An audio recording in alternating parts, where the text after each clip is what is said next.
റിയാസ് പറയുന്നത് കേട്ടതും അർജുൻ അവനെ കൊല്ലാനുള്ള ദേഷ്യത്തിൽ നോക്കി. ഇന്നലെ ഓഫായി പോയപ്പോൾ നിർത്ത്. അർജുൻ റിയാസിനെ നോക്കി കൈ കാണിച്ചുകൊണ്ട് പറഞ്ഞു. എനിക്കൊന്നറിഞ്ഞാൽ മതി. നീയാണോ ആ പെണ്ണിനെ സെറ്റാക്കിയത്? നീയാണോ ആ പെണ്ണിനെ ഈ റൂമിലേക്ക് പറഞ്ഞു വിട്ടത്? അർജുൻ ദേഷ്യത്തോടെ ചോദിച്ചു. റിയാസ് പേടിയോടെ ഒന്ന് തല കുലുക്കി. വാ തുറന്ന് മറുപടി പറയടാ, അർജുൻ അലറി. അതെ, ഞാൻ തന്നെ ആ പെണ്ണിനെ. റിയാസ് പറഞ്ഞു പൂർത്തിയാക്കും മുൻപ് തന്നെ അർജുൻ അവൻ്റെ കവിളിനിട്ടൊന്ന് കൊടുത്തിരുന്നു. കാണിക്കുന്നുടാ, അർജുൻ ചോദിച്ചുകൊണ്ട് അവൻ്റെ കൊളറിൽ കുത്തിപ്പിടിച്ചു. എടാ, ഞാനൊന്ന് പറയട്ടെ. നീ ഒന്നും പറയണ്ട. കണ്ട, മോളുടെ കൂടെ രാത്രി ദിവസം ചെലവിടുന്നവനാ ഞാനെന്ന് നീ കരുതിയോ? എനിക്കാകെ വിറഞ്ഞ് നിൽക്കുക. നീ പോകാൻ നോക്ക്. ഇല്ല, ചിലപ്പോൾ നിൻ്റെ ദേഹത്ത് ഞാൻ ശരിക്കും കൈവയ്ക്കും. ചിലപ്പോൾ നിന്നെ കൊല്ലാനും ഞാൻ മടിക്കില്ല. റിയാസിനെ പറയാൻ സമ്മതിക്കാതെ അർജുൻ പറഞ്ഞു. അജു ശരിക്കും പറഞ്ഞാൽ നിന്നോട് ഇറങ്ങിപ്പോകാനല്ലടാ പറഞ്ഞത്. റിയാസ് പറഞ്ഞത് കേൾക്കാൻ താല്പര്യമില്ലാതെ അർജുൻ അവന് നേരെ അലറി. റിയാസ് അവൻ്റെ ദേഷ്യം കണ്ടെന്ന് നിശ്വസിച്ചുകൊണ്ട് അവിടുന്ന് പുറത്തേക്ക് പോയി. അർജുൻ ദേഷ്യത്തിൽ കൈ ചുരുട്ടി അടുത്ത് കണ്ട ഒരു കണ്ണാടിയിലേക്ക് ആഞ്ഞടിച്ചു. അർജുൻ പറഞ്ഞു നിർത്തി. ഒപ്പം റിയാസിനെ ഒന്നും തുറച്ചു നോക്കാനും മറന്നില്ല.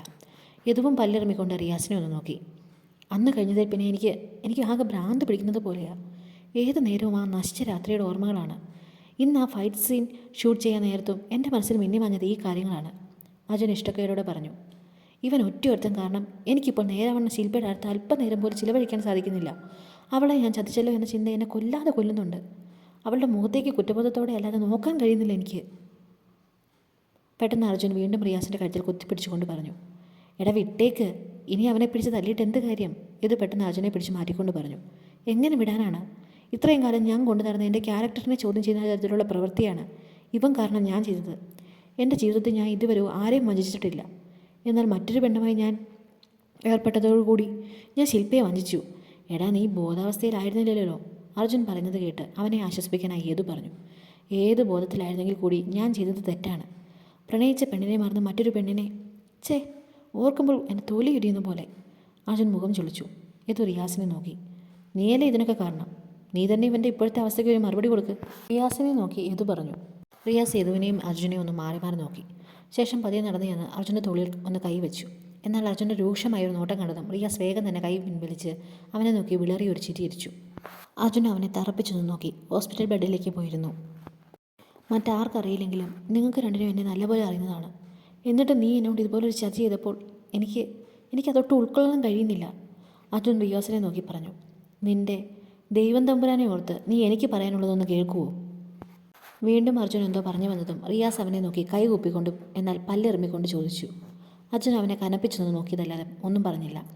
കഴിഞ്ഞ 2 വർഷങ്ങളായി നീ നിൻ്റെ ബർത്ത്ഡേ ശില്പയുമായിട്ടാണ് സെലിബ്രേറ്റ് ചെയ്യുന്നത്.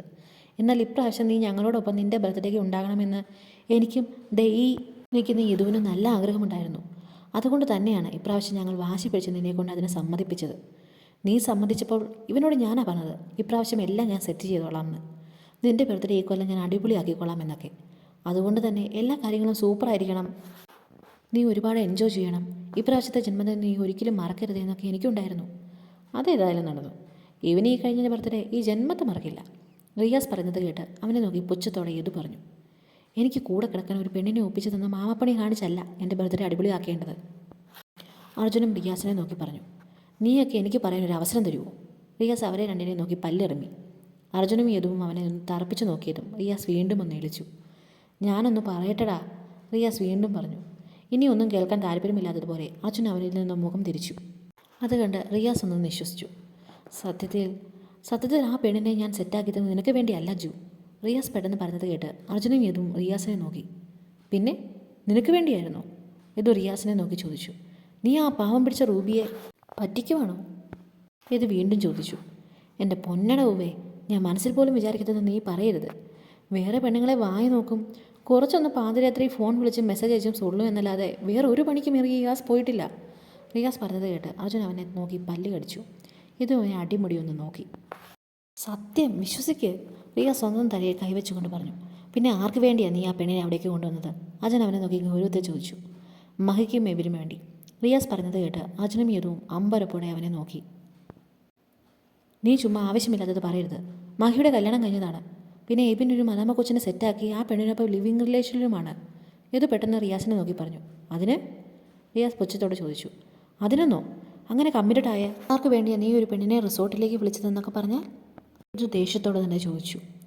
എങ്കിൽ മക്കൾ രണ്ടുപേരും ശരിക്കും കേട്ടോ, നിങ്ങൾ ഈ പറഞ്ഞ കമ്മിറ്റഡ് ആയ രണ്ട് അവന്മാർ ചേർന്ന് എന്നോട് പറഞ്ഞിട്ടാണ് ഞാൻ ആ പെണ്ണിനെ അവിടേക്ക് വിളിച്ചത്. ഞാനും ആദ്യം അവന്മാരുടെ ആവശ്യം കേട്ടപ്പോൾ നിങ്ങളെപ്പോലെ ഷോക്കാക്കുകയും നീയൊക്കെ ഇപ്പോൾ പറഞ്ഞതുപോലെ അവന്മാരുടെ ഭാര്യമാരുടെ കേസ് ചോദിക്കുകയും ഒക്കെ ചെയ്തതാണ്. അപ്പോൾ അവന്മാർ എന്നോട് ചോദിച്ചത് എന്താണെന്നോ? സോ വാട്ടെന്ന്. റിയാസ് ദേഷ്യത്തോടെ തന്നെ അവർക്ക് മറുപടി കൊടുത്തു. അർജുനും യദുവും ഒന്നും മിണ്ടിയില്ല. എപ്പോഴും ഒരു പെണ്ണിൻ്റെ കൂടെ തന്നെ കിടക്ക പങ്കിടുക എന്ന് പറഞ്ഞാൽ അത് ചെറ്റത്തരമാണെന്നായിരുന്നു അവന്മാരുടെ വാദം. അവന്മാർ അങ്ങനെ പറഞ്ഞു എന്ന് കരുതി ഉടനെ മാമാപ്പണി നോക്കാൻ നിന്നോട് ആരാടാ പറഞ്ഞത്? ഇത് വീണ്ടും ചാടിക്കടിച്ചു. എൻ്റെ പൊന്നടാ, ഞാൻ ആകുന്ന പറഞ്ഞത് അതൊന്നും നടക്കില്ല, എനിക്ക് ആ പണിയില്ല, ഇവൻ്റെ ബർത്ത്ഡേ സെലിബ്രേഷൻ അടിപൊളിയാക്കുക മാത്രമേ എൻ്റെ ലക്ഷ്യമെന്നൊക്കെ. പക്ഷെ അവന്മാർ എന്നെ ഭീഷണിപ്പെടുത്തിയപ്പോൾ റിയാസ് ഒന്ന് നിർത്തി. ഭീഷണിയോ? എന്ത് ഭീഷണി? അജൻ സംശയത്തോടെ ചോദിച്ചു. അത് പിന്നെ എൻ്റെ ചാറ്റ് ലിസ്റ്റും കോൾ ലിസ്റ്റും പിന്നെ എൻ്റെ കുറച്ച് ചുറ്റിക്കളിയുടെ കാര്യങ്ങളും എല്ലാം റൂബിയോട് പറഞ്ഞു കൊടുക്കുമെന്ന് അവന്മാർ പറഞ്ഞപ്പോൾ എനിക്ക് വേറെ വഴിയില്ലാതായിപ്പോയി. ഒന്നാമത് റൂബിക്ക് എന്നെ നല്ല സംശയമാണ്. അതിനുകൂടെ അവന്മാർ വല്ലതും അവളോട് പറഞ്ഞു കൊടുത്താൽ പിന്നെ അവൾ വേറെ വല്ലവൻ്റെയും ബീവിയായിരിക്കുന്നത് ഞാൻ കാണേണ്ടി വരും. അതാ ഞാൻ. റിയാസ് പറയുന്നത് കേട്ട് ഏതോ അവനെ നോക്കി പല്ല് കടിച്ചുകൊണ്ട് അവൻ്റെ തലക്കിട്ടൊന്ന് കൊടുത്തു. അല്ലേലും നിന്നെപ്പോലെ ഒരുത്തിനെ വിടുന്നതിലും നല്ലത് അവൾ വേറെ നല്ലൊരുത്തിനെ കെട്ടി പോകുന്നതാണ്. യദു അവനെ നോക്കി പറഞ്ഞു. എനിക്ക് എന്താണ് ഒരു കുഴപ്പം? റിയാസ് യദുവിൻ്റെ നേരെ തിരിഞ്ഞു. നിനക്ക് കുഴപ്പങ്ങൾ മാത്രമല്ലേ ഉള്ളൂ. നീ ഒരു യദു എന്തോ പറഞ്ഞു വന്നതും അർജുൻ അവനെ നോക്കി വിളിച്ചു.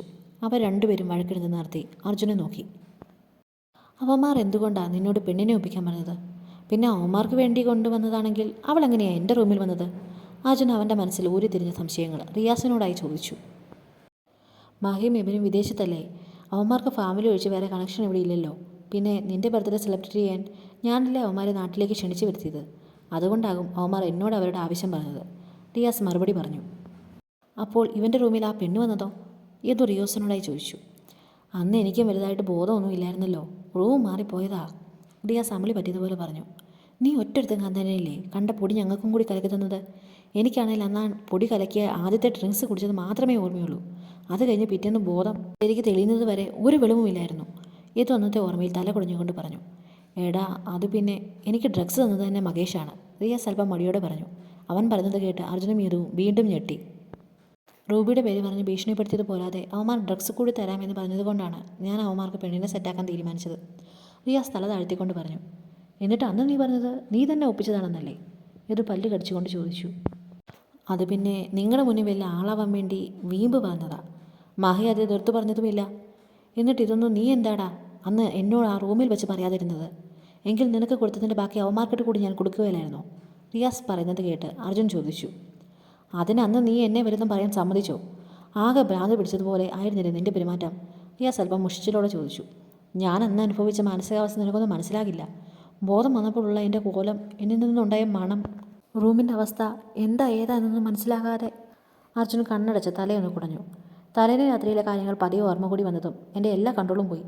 ആരെങ്കിലും എന്നെ മനഃപൂർവ്വം കൊടുക്കാൻ വേണ്ടി ചെയ്തതാണോ അതോ ഞാനായിട്ട് ഏതെങ്കിലും പാവം പിടിച്ച പെണ്ണിനെ റേപ്പ് ചെയ്തതാണോ എന്നൊക്കെ ആലോചിച്ച് എനിക്കാകെ തല മരിച്ചു പോയി. അപ്പോഴാണ് നിൻ്റെയും ആ മറ്റേ പുള്ളിയുടെയും എൻട്രി. അച്ഛൻ പല്ല് കടിച്ചു. അല്ലടാ, നീ അവരെ ശരിക്കും സെറ്റിൽ ചെയ്തായിരുന്നോ? പെട്ടെന്ന് ഏതോ റിയാസിനെ നോക്കി ചോദിച്ചു. അല്ല, ഇപ്പോൾ ആകെ സിനിമാക്കാരുടെ വാതിലിൽ മുട്ടും പീഡനവുമാണ് ചർച്ചാ വിഷയം. ഇനി ഏതെങ്കിലും കാരണവശാൽ നാളെ ആ പെണ്ണ് വാർത്തക്കാരുടെ മുന്നിൽ വന്ന് ഇവൻ്റെ പേരും പറഞ്ഞ് കരഞ്ഞു കൂവിയാൽ അതോടെ തീരും ഇവൻ്റെ കരിയർ.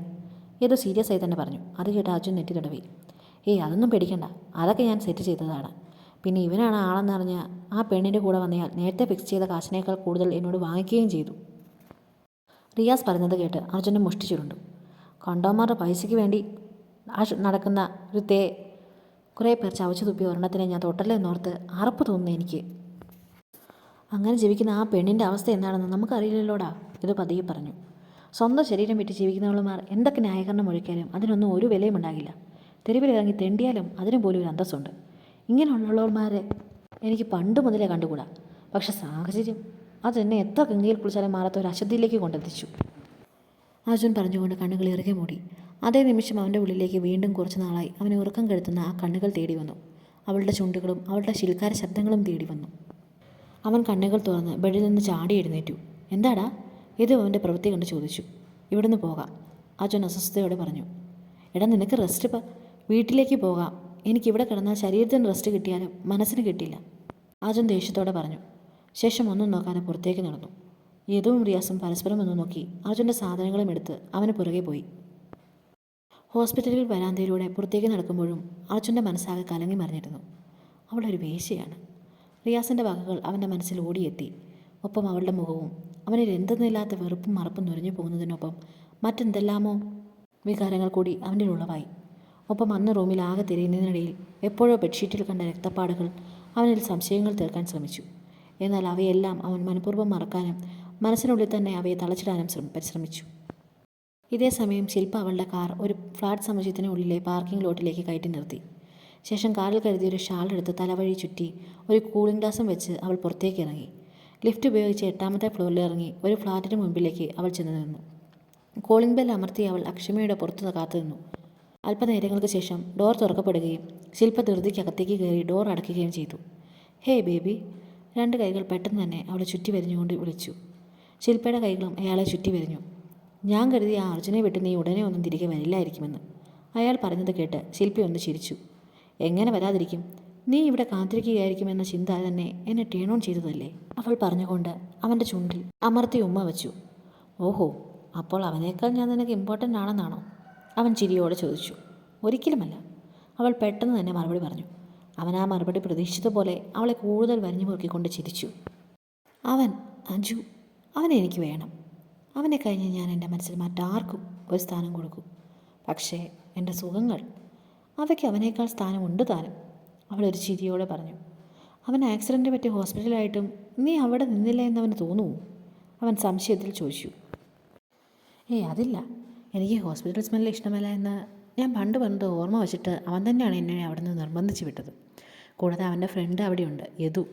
അവനും ഞാനും തമ്മിൽ ചേരില്ല എന്ന് അവനറിയാം. ശില്പ പറഞ്ഞത് കേട്ട് അവൻ നെറ്റി ചൊളിച്ചു. യദു? കേട്ടിട്ടുണ്ട്. അല്ല, ഈ യദു നിനക്ക് പിന്നെ പാരയാകുമോ? അവൻ ചോദിക്കുന്നത് കേട്ട് അവൾ ഗൂഢമായി ഒന്ന് ചിരിച്ചു. No way. ഇനി ആരൊക്കെ പറഞ്ഞാലും അർജുൻ എൻ്റെ കയ്യിൽ നിന്ന് വഴുതി പോകില്ല. അവനെ ഞാൻ എൻ്റെ കൈക്കുള്ളിൽ പൂട്ടിയിട്ടിരിക്കുകയാണ്. അവന് ഞാൻ കഴിഞ്ഞേ മറ്റാരുമുള്ളൂ, അവൻ്റെ ഫ്രണ്ട്സ് പോലും. ശില്പ പറഞ്ഞുകൊണ്ട് അവനെ നോക്കി. അതൊക്കെ വിട്, നമ്മൾ പാതിക്ക് വെച്ചത് തുടരാം. അവൾ വശ്യമായ ചിരിയോടെ പറഞ്ഞു. പാതിക്കല്ല, നമ്മൾ 3 റൗണ്ട് കഴിഞ്ഞപ്പോഴാണ് അർജുൻ ആക്സിഡൻറ്റ് പറ്റിയ കാര്യം പറഞ്ഞ് നീ അവിടേക്ക് പോയത്. അവൻ പറഞ്ഞതിനൊപ്പം അവളെ വലിച്ച് ഒരു റൂമിലേക്ക് നടന്നു. Whatever, I am needy. അവൾ പറഞ്ഞുകൊണ്ട് അവൾ ധരിച്ചിരുന്ന ഡ്രസ്സുകൾ ഓരോന്നായി അഴിച്ചു മാറ്റി. അവൻ്റെ കണ്ണുകൾ അവളുടെ ശരീരത്തിലൂടെ ആർത്തിയോടെ അലഞ്ഞു. അവളെ വലിച്ച് ബെഡിലേക്കിട്ട് അവളിലേക്ക് അവൻ അമർന്നു. നിമിഷ നേരങ്ങൾക്കുള്ളിൽ ആ റൂമിലാകെ ശിൽക്കാര ശബ്ദങ്ങളും ശരീരം കൂട്ടിമുട്ടുന്ന ശബ്ദങ്ങളും നിറഞ്ഞു.